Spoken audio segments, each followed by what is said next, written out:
Let's see what else we got in there. Back her up. Back her up, back her up, back her up. So we got... Right there.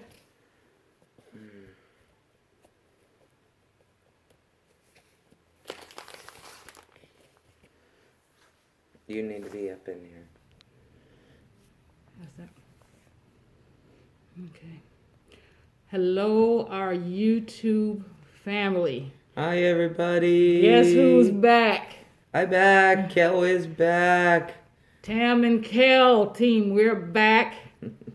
It's been a long time, and a lot has been going on. Can we touch? Is it okay? Oh, yeah, oh, yeah, oh, yeah. My wife has had her journey.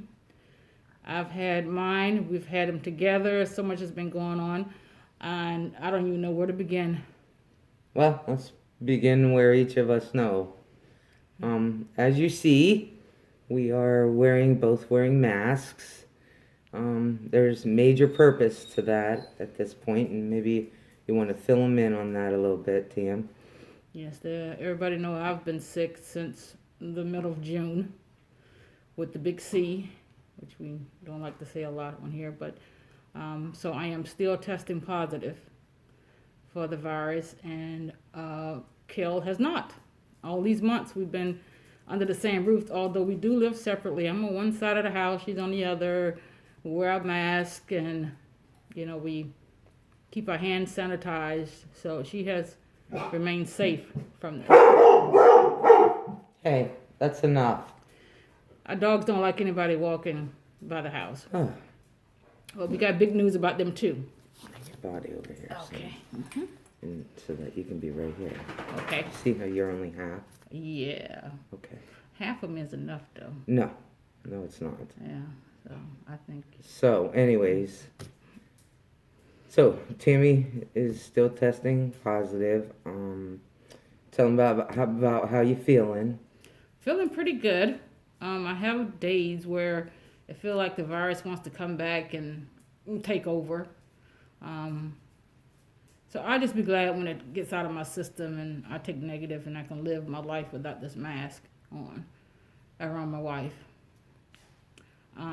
But oh my God, her story began way back in March. Yeah, unfortunately, when COVID first kind of came out, we were all expected to quarantine.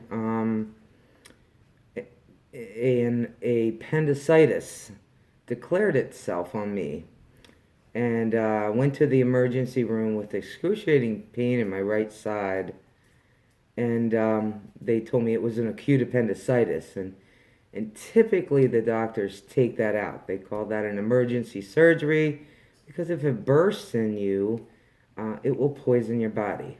Well, unfortunately, I had a doctor that decided no, coronavirus was more imperative.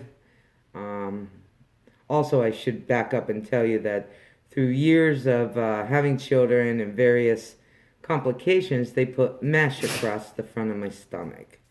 And so when this appendix declared itself, the doctor decided that he was going to park my butt in the hospital for a week, fill me with IV antibiotics, and see how that works, and then have the surgery at a later time.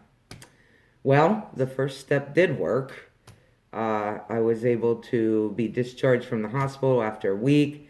That's when you guys first saw my music videos. I began to sing on the YouTube page. But unfortunately, the acute appendicitis continued to fester in my body, and created an abscess around it, engulfing my colon. So this man, the doctor, decided that he wasn't going to operate on me for 4 months. 4 months passed. And on July 15th, he had decided he was finally going to take this appendix out, which he had pumped me with oral antibiotics all those months. Well, he took it out on the 15th, along with 7 centimeters of my colon, because it had also been infected, and left me out of the hospital with a 7 centimeter depth wound in my belly. That then the home health nurses, after some time, because I got sick right away afterwards, and they kind of wouldn't believe me, and I just demanded to see him and the doctor, and they opened me back up on the side, and much infection came out, and so they sent home health nurse in to pack it. Well, the home health folks were also seeing and feeling pockets of infection in there, and the wound kept getting redder. And so I ended up having to go to the hospital again and go in through the emergency room, and they hospitalized me again. And that was all last week. Another doctor, who, not that initial one, decided to go in, clean out the infected mesh and the infection, and sew me back up. So that happened last Sunday.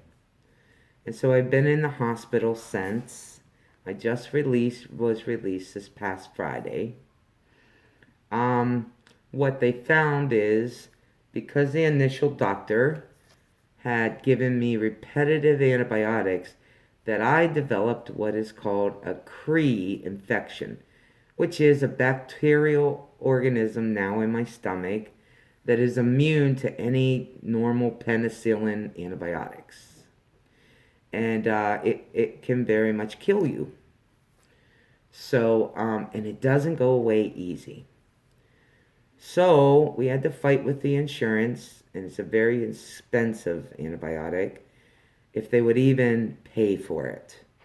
And so thank God for Lakeland Hospital that they began me on the medication, and in the cultures killed the bacteria in my belly ahead of time, and started me on it and fought the battle for me, so my insurance would pay for it, and then we found a company that would provide it. So behind you see Wilma. Wilma is my IV pole that got her name because will I ever get away from Wilma?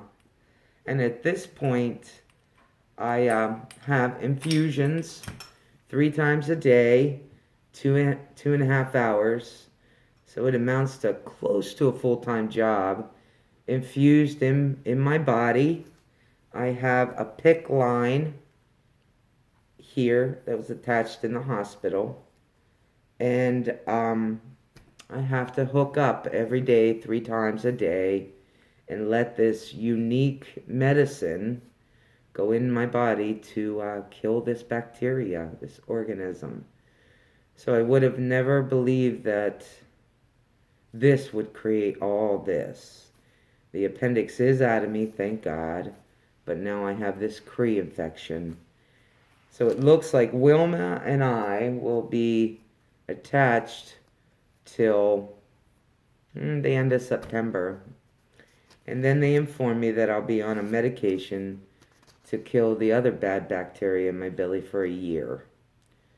So I'm home at least with Tam. She sweetly helps me, prepares meals, because I just don't have any energy. I'm just not well. Not able to work at this point. So I hope that none of my mesh, none of it gets infected any longer. And we can get through this finally and get back to some essence of normalcy. So that's my story, and this is my Wilma. Wilma. And so that's my story. That is her story. Wow. It's a big story, and let's hope it all goes well, because we're not out of the woods yet. So Continue your prayers. Appreciate all the wonderful prayers and the comments that we have been receiving.